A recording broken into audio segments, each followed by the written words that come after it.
வணக்கம்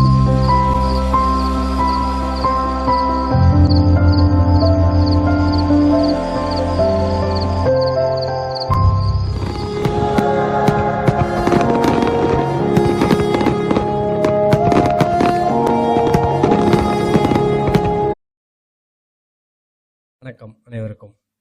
இப்போ சமீபத்தில் காலத்தில் ஒரு ட்ரெண்ட் என்ன ஆகிட்டு போயிட்டு இருக்குன்னா, திருப்பதி தேவஸ்தானத்து லட்டு அப்படிங்கிற அதில் மாட்டு இறைச்சியோட கொழுப்பு கலந்துருக்கு அப்படின்னு சொல்லி தகவல் வெளியாகிட்டு இருக்கு. இது மிகுந்த மன வேதனை அளிக்கிறது. ஏன்னு கேட்டிங்க அப்படின்னா, திருப்பதி அப்படின்னாலே பிரசாதம் லட்டு தான். இந்த காலத்தில் இல்லை, அந்த காலத்துலேருந்து, நான் சின்ன குழந்தையா இருக்கும் போதுலேருந்து லட்டு தான். திருப்பதிக்கு போயிட்டு வந்தோன்னா லட்டு கொண்டு வந்தியா பிரசாதம் அப்படின்னு தான் கேட்பாங்க. ஒரு சில பேருக்கு தான் திருப்பதி போயிட்டு வந்தால் திருமஞ்சன பிரசாதம் கிடைக்கும், நீர் அபிஷேக தீர்த்தம் கொண்டு வந்து கொடுப்பாங்க, திருமண் காப்பு கொடுப்பாங்க. ஆனால் எல்லாருக்கும் கிடைக்கிறது லட்டு தான். அந்த லட்டுலேயே இப்போ மோசடி பண்ணி மாட்டு இறைச்சியோட கொழுப்பு சேர்த்துருக்காங்க. இதை வன்மையாக கண்டிக்கக்கூடியது. அதே போல் அதை தயாரித்தது தமிழ்நாட்டை சேர்ந்த பழனி தேவஸ்தானத்தில் ஒரு அரங்காவர உறுப்பினராக இருந்தவர் தான் தயாரித்து அந்த கான்ட்ராக்டை எடுத்திருக்காருன்னு தெரியும் போது இன்னும் மனவேதனையாக இருக்குது.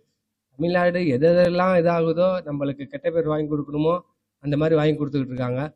இதை சந்திரபாபு நாயுடு கண்டுபிடிச்சது ரொம்ப உண்மையிலுமே ஒரு பெருமைக்குரிய விஷயம். இதை கண்டுபிடிச்சதோடு விடாமல் அதுக்கு முன்னின்று என்னென்ன யார் தண்டனை கொடுத்து நீதிமன்றத்துக்கு முன்னாடி அனைவரையும் நிறுத்தி தண்டனை வாங்கி கொடுக்கணும். அதே மாதிரி இந்த மாதிரி திருப்பி நடக்காமல் பார்த்துக்கணும். அப்புறம் இதே பிரச்சனை தான் அந்த நெய் கம்பெனி தான் இங்கேயும் பழனிக்கும் சப்ளை செஞ்சுருக்காங்கங்கிறதையும் கேள்விப்படுறோம். அதுவும் என்னன்ட்டு தமிழ்நாடு இந்து சமய அறநிலையத்துறை கவனத்தில் எடுத்து ஆராய்ச்சி செய்யணும்.